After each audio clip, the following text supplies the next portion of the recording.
ಒಟ್ಟಿಗೆ diet changes ಅಂತ ಬಂದಾಗ ಇವತ್ತು ನಾವೀಗ ಒಂದು ರುಚಿಕರವಾದಂತಹ ಆಹಾರ ಪದಾರ್ಥನ ತೋರಿಸ್ಕೊಡ್ತಾ ಇದ್ದೀವಿ. ಮೆಂತ್ಯ ಸೊಪ್ಪಿನ ಪಲ್ಯ. ಇದಕ್ಕೆ ಬೇಕಾಗಿರುವಂತಹ ಸಾಮಗ್ರಿನಲ್ಲಿ ಮೊದಲನೇದಾಗಿ ಮೆಂತ್ಯ ಸೊಪ್ಪು, 1 ರಾತ್ರಿ ನೆನೆಸಿರುವಂತಹ 1 ಚಮಚ ತೊಗರಿ ಬೇಳೆ, ಎಣ್ಣೆ, 1 ಕಪ್ ತೆಂಗಿನ ತುರಿ, 1 ಕಪ್ ಈರುಳ್ಳಿ, ಶುಂಠಿ ಬೆಳ್ಳುಳ್ಳಿ ಪೇಸ್ಟ್, ಕರಿಬೇವು, ಕೊತ್ತಂಬರಿ ಸೊಪ್ಪು, ಸಾಸಿವೆ, ಜೀರಿಗೆ, ಸೈಂಧವ ಲವಣ. ಇದರ ಪಲ್ಯ ಈಗ ಮಾಡೋಣ. ಇದಕ್ಕೆ ಬೇಕಾಗಿರುವಂಥದ್ದು ಮೊದಲನೇದಾಗಿ ಒಂದು ಸ್ವಲ್ಪ ಒಗ್ಗರಣೆ ಹಾಕೊಳ್ಳೋಣ. ಈ ಒಗ್ಗರಣೆಗೆ ಎಣ್ಣೆನಲ್ಲಿ ಸಾಸಿವೆ ಮತ್ತು ಜೀರಿಗೆನ ಹಾಕೋತೀನಿ. ಯಾಕಂದರೆ ಜೀರಿಗೆ ನಮಗೆ ಜೀರ್ಣಕ್ರಿಯೆನ ಸರಿ ಮಾಡಿ ಅಬ್ಸಾರ್ಪ್ಷನ್, ಇವಾಗ ಮೆಂತ್ಯ ಸೊಪ್ಪಲ್ಲಿರುವಂಥ ಅಂಶನ ಅಬ್ಸಾರ್ಬ್ ಆಗೋದಕ್ಕೆ ಸಹಾಯ ಮಾಡ್ತಾ ಹೋಗುತ್ತೆ. ಸೊ ಈ ಸಾಸಿವೆ ಜೀರಿಗೆ ಸ್ವಲ್ಪ ಸಿಡಿತಾ ಇದ್ದಂಗೆ ಕರಿಬೇವು ಮತ್ತು ಈರುಳ್ಳಿ ಇದನ್ನು ಹಾಕಿ ನಂತರ ಈ ತೊಗರಿ ಬೇಳೆ 1 ಚಮಚ ಅಷ್ಟು ತೊಗರಿ ಬೇಳೆನ ರಾತ್ರಿನೇ ನೆನೆಸಿಟ್ಟಿದೆ. ಆ ನೆನೆಸಿರೋವಂಥದ್ದನ್ನು ಒಗ್ಗರಣೆಯಲ್ಲಿ ನಾವು ಬೇಯಿಸ್ಕೋಬೇಕು. ಬೇಳೆ ಅತಿ ಹೆಚ್ಚಾಗಿ ಉಪಯೋಗಿಸಿದಾಗ ನೋವು ಜಾಸ್ತಿ ಆಗುತ್ತೆ, ಆದರೆ ಪ್ರೋಟೀನ್ ಅಂಶ ಕೂಡ ದೇಹಕ್ಕೆ ಬೇಕು. ಹಾಗಾಗಿ ಅತಿ ಹೆಚ್ಚು ಉಪಯೋಗಿಸ್ತಲೇ ಸ್ವಲ್ಪ ಮಾತ್ರ ತಗೊಂಡಾಗ ಅದರ ಜೊತೆ ಈ ಮೆಂತ್ಯ ಸೊಪ್ಪು, ಎಣ್ಣೆ, ಜೀರಿಗೆ ಎಲ್ಲ ಮಿಕ್ಸ್ ಮಾಡಿ ತಗೊಂಡಾಗ ನೋವು ಅಂದರೆ ವಾತ ಜಾಸ್ತಿನೂ ಮಾಡ್ದಲೆ ಜೊತೆಗೆ ನಮಗೆ ಬೇಕಾಗಿರುವಂಥ ದೇಹಕ್ಕೆ ಬೇಕಾಗಿರುವಷ್ಟು ಪ್ರೋಟೀನ್ ಅಂಶನ ನೀಡೋದಕ್ಕೆ ಕೂಡ ಸಹಾಯ ಮಾಡುತ್ತೆ ಈ ತೊಗರಿಬೇಳೆ. ಮೊನ್ನೆ ಒಬ್ಬರು ಕೆನಡಾಯಿಂದ ಫೋನ್ ಮಾಡಿದರು ಆನ್ಲೈನ್ ಕನ್ಸಲ್ಟೇಷನ್ಗೆ. ಅವ್ರು ಕೇಳಿದ ಪ್ರಶ್ನೆ ಏನು ಅಂದರೆ, ಮೇಡಮ್ ನಾನು ವೆಜಿಟೇರಿಯನ್ ಆಗಿರೋದ್ರಿಂದ ಸೊ ಪ್ರೋಟೀನ್ಗೆ ಯಾವುದು ಆಪ್ಷನ್ಸ್ ಇದೆ ಅಂತ ಕೇಳಿದರು.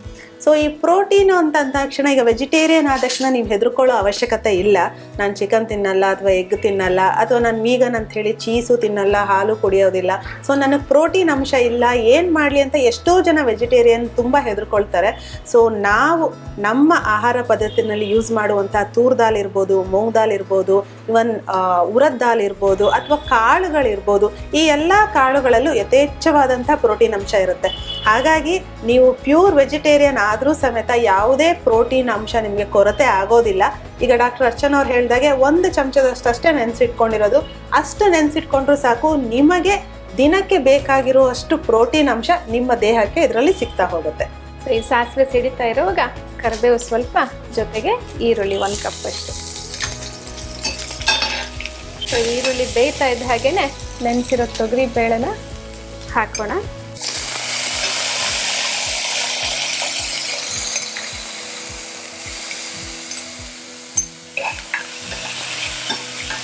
ಈಗ ಈ ಬೇಳೆ ಬೇಯೋದಕ್ಕೆ ಒಂದು 2-3 ನಿಮಿಷ ಬೇಕು. ಅಷ್ಟರಲ್ಲಿ ಈ ರುಬ್ಬೋದನ್ನು ರೆಡಿ ಮಾಡ್ಕೊಳ್ಳೋಣ. ಇದಕ್ಕೆ ಹಾಕೋದಕ್ಕೋಸ್ಕರ ಈ ರುಬ್ಬೋದಕ್ಕೆ ಬೇಕಾಗಿರೋವಂಥದ್ರಲ್ಲಿ ಈಗ ಮಿಕ್ಸಿ ಜಾರಲ್ಲಿ ಮೊದಲನೇದಾಗಿ ತೆಂಗಿನಕಾಯಿ ತುರಿ, ಅದಕ್ಕೆ ಶುಂಠಿ ಮತ್ತು ಬೆಳ್ಳುಳ್ಳಿಯ ಪೇಸ್ಟು,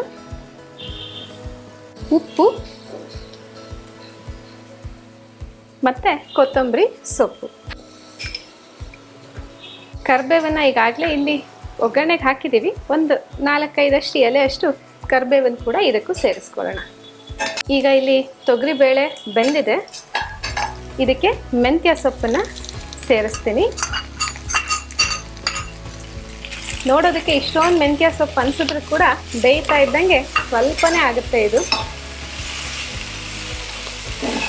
ಈ ಮೆಂತ್ಯ ಸೊಪ್ಪು ಸ್ವಲ್ಪ ಕಹಿ ಇರುತ್ತೆ. ಈ ಒಗ್ಗರಣೆನಲ್ಲಿ ಒಂದು 2-3 ನಿಮಿಷ ನಾವು ಈ ರೀತಿ ಬಾಡಿಸ್ಕೊಳ್ಳೋದ್ರಿಂದ ಆ ಕಹಿ ಅಂಶನ ಕೂಡ ನಾವು ತೆಗಿಬೋದು. ಇನ್ನು ಉಪ್ಪನ್ನು ಈಗಾಗಲೇ ರುಬ್ಬೋದಕ್ಕೆ ಹಾಕಿದ್ದೀವಿ. ಸೊ ಹಾಗಾಗಿ ಮತ್ತೆ ಇಲ್ಲಿ ಉಪ್ಪನ್ನು ಹಾಕೋ ಅವಶ್ಯಕತೆ ಇಲ್ಲ. ಈಗ ಇದನ್ನು ರುಬ್ಕೊಳ್ಳೋಣ.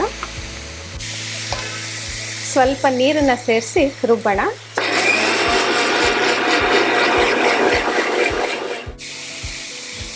ಚಟ್ನಿಯ ಹದಕ್ಕೆ ರುಬ್ಬಿರೋ ಅಂಥ ಇದನ್ನು ಈಗ ನಾವು ಈ ಒಗ್ಗರಣೆಗೆ ಸೇರಿಸ್ಕೊಳ್ಳೋಣ.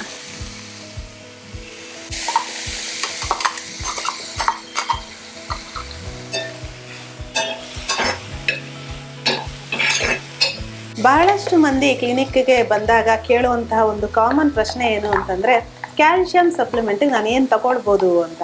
ಸೊ ನೀವು ಸಪ್ಲಿಮೆಂಟ್ ಬಗ್ಗೆ ಯೋಚನೆ ಮಾಡೋದಕ್ಕಿಂತ ಮೊದಲು ಏನು ಮಾಡಿ ಅಂದರೆ, ನಿಮ್ಮ ದೇಹದಲ್ಲಿ ಅದು ಡಿಫಿಷಿಯನ್ಸಿ ಆಗದೆ ಇರೋ ಹಾಗೆ ಹೇಗೆ ತಡಿಬೋದು ಅನ್ನೋದನ್ನು ನಾವು ಮೊದಲಾಗಿ ಯೋಚನೆ ಮಾಡಬೇಕಾಗತ್ತೆ.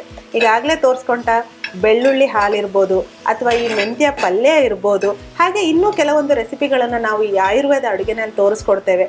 ಸೊ ಇದನ್ನು ನೀವು ಉಪಯೋಗಿಸಿ ದಿನನಿತ್ಯ ನೀವು ಮನೆಯಲ್ಲೇ ಮಾಡ್ಕೊಂಡು ತಿನ್ನೋದ್ರಿಂದ ಖಂಡಿತ ಈ ಯಾವುದೇ ತರಹದ ಮೈಕ್ರೋನ್ಯೂಟ್ರಿಯೆಂಟ್ ಡಿಫಿಷಿಯನ್ಸಿ ಬರದೇ ಇರೋ ಹಾಗೆ ನೀವು ತಡಿಬೋದು. ಖಂಡಿತವಾಗ್ಲು. ಯಾಕಂದರೆ ಕ್ಯಾಲ್ಶಿಯಂ ಸಪ್ಲಿಮೆಂಟ್ ತಗೊಂಡು ಸಾಕಷ್ಟು ಜನಕ್ಕೆ ಕ್ಯಾಲ್ಶಿಯಂ ಸ್ಟೋನ್ಸು ಮತ್ತು ಯೂರಿಕ್ ಆ್ಯಸಿಡ್ ಲೆವೆಲ್ ಹೆಚ್ಚಾಗಿರೋಂಥ ತೊಂದರೆಗಳು ಕೂಡ ಉಂಟಾಗಿದೆ. ಸೊ ಈ ಆಹಾರದಲ್ಲಿರೋ ಕ್ಯಾಲ್ಶಿಯಂ ನೀವು ತಗೊಂಡಾಗ ಇಂಟೆಸ್ಟೈನ್ ನಮ್ಮ ದೇಹಕ್ಕೆ ಎಷ್ಟು ಬೇಕೋ ಅಷ್ಟು ಅಬ್ಸರ್ವ್ ಮಾಡ್ಕೊಳ್ಳುತ್ತೆ. ಬೇಡದಲ್ಲೇ ಇರೋದನ್ನು ನಮ್ಮ ಯೂರಿನ್ ಅಥವಾ ಮೋಷನ್ಸ್ ಮುಖಾಂತರ ಅದನ್ನು ಆಚೆ ಹಾಕ್ತಾ ಹೋಗುತ್ತೆ. ಸೊ ಅದರಲ್ಲಿ ಒಂದು ಈ ಮೆಂತ್ಯ ಸೊಪ್ಪಿನ ಪಲ್ಯ. ಇದನ್ನು ಅನ್ನದ ಜೊತೆ ಆದರೂ ತಿನ್ಬೋದು, ಅಥವಾ ಚಪಾತಿ ಇಲ್ಲ ದೋಸೆ ಈ ರೀತಿ ಯಾವುದ್ರ ಜೊತೆ ಆದರೂ ಕೂಡ ನಾವು ತಿನ್ಬೋದು. ಹಾಗೆ ತಿಂತೀವಿ ಅಂದರೂ ಕೂಡ ತುಂಬಾ ರುಚಿಯಾಗಿರುತ್ತೆ. ದೇಹಕ್ಕೆ ಬೇಕಾಗಿರುವಷ್ಟು ಪ್ರೋಟೀನು ಜೊತೆಗೆ ದೇಹ ಅಬ್ಸಾರ್ಬ್ ಮಾಡೋಕ್ಕೆ ಬೇಕಾಗಿರುವಷ್ಟು ಕ್ಯಾಲ್ಶಿಯಮು, ಇದರ ಜೊತೆಗೆ ಕೊಲೆಸ್ಟ್ರಾಲ್ ಅಂಶ ಕಡಿಮೆ ಮಾಡಿ ಡಯಾಬಿಟಿಕ್ ಪ್ರತಿಯೊಂದಕ್ಕೂ ಸಹಾಯ ಮಾಡಿ ಕೀಲು ನೋವುಗಳಿಗೆ ಕೂಡ ಕಡಿಮೆ ಮಾಡುವಂಥ ಶಕ್ತಿ ಈ ಪಲ್ಯಕ್ಕೆ ಇದೆ. ತುಂಬ ಘಮಘಮ ಅಂತ ಇದೆ, ಹಾಗೆ ನೋಡೋದಕ್ಕೂ ಚೆನ್ನಾಗೇ ಇದೆ. ಸೊ ನೀವು ಹೇಳ್ದಾಗೆ ಇದರಲ್ಲಿ ಬರೀ ಕ್ಯಾಲ್ಶಿಯಂ ಹಾಗೆ ಕೀಲು ನೋವು ಕಡಿಮೆ ಆಗೋದಕ್ಕೆ ಜೊತೆಗೆ ಕ್ಯಾಲ್ಶಿಯಂ ಅಬ್ಸಾರ್ಪ್ಷನ್ ಆಗಬೇಕು ಅಂತಂದರೆ ಡೈಜೆಸ್ಟಿವ್ ಸಿಸ್ಟಮ್ಸ್ ಕೂಡ ಕರೆಕ್ಟ್ ಆಗಬೇಕು. ಅದಕ್ಕೆ ಬೇಕಾಗಿರೋ ಜೀರಿಗೆ, ಬೆಳ್ಳುಳ್ಳಿ ಹಾಗೆ ಶುಂಠಿ ಸಮೇತ ಇದಕ್ಕೆ ಬಿದ್ದಿದೆ. ಸೊ ಇದನ್ನು ನಾವು ಮಧ್ಯಾಹ್ನ ಅನ್ನದ ಜೊತೆನೋ ಅಥವಾ ಚಪಾತಿ ಜೊತೆನೋ ಸೇವನೆ ಮಾಡೋದ್ರಿಂದ ಈ ಕಾಲು ನೋವು, ಕೈ ನೋವು ಸಮೇತ ಕಡಿಮೆ ಆಗುತ್ತೆ.